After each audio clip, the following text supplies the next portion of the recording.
naman po namin ngayong araw ang pangalawang nanalo ng round trip ticket. Handog sa inyo ng Cebu Pacific at ng Pinoy Tourism! Andito kami ngayon at live kami dito sa Murur Branch. At tatawagin na namin at ibibigay na namin ang ticket ni Ma'am Priscilla. Siya po yung nanalo sa ating raffle draw ng ating nakaraan na paraffle. Yes. Ginanap po ito sa DSF Alriga Night Market. Kaming sumali pero nag-iisa lang po talaga ang bukod tanging maswerte ngayong araw. Congratulations, Ma'am Priscilla! Ayan na po ang round trip ticket ni Ma'am Priscilla. Para sa kanya talaga yan. Napakaswerte ni Ma'am Priscilla. Tuloy na ang pag-uwi ni Ma'am. Ma'am Priscilla, kailan ka pa po ba huling umuwi ng Pilipinas? 2019 pa po.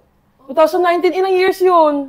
5, Ma'am. 5 years? Opo, 5 years. 5 years ka pong hindi umuwi. Yes, ma'am. Tapos ngayon makakauwi ka na. Yes, finally. Finally. Oh, yung galing!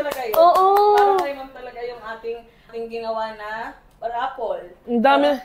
Sa 5 years na yun, ang dami na nagbago sa Pilipinas. Nako, ngayon mo na lang ulit siya makikita. Ma'am, maraming salamat po sa'yo sa pag-join sa amin. Yes, ma'am. Thank you po. And gusto ko lang po magpasalamat sa Pinoy Tourism at sa Cebu Pacific po. Hopefully po na sana magkaroon pa po kayo ng mga ganitong promo para po sa mga ibang tao naman po. Sa lahat po ng mga hindi nanalo, naku, wag po kayong malungkot dahil hindi lang po ito ang last pamigay ng Cebu Pacific at ng Pinoy Tourism. Kaya i-like and follow niyo lang po ang Pinoy Tourism para lagi po kayo updated. Salamat po!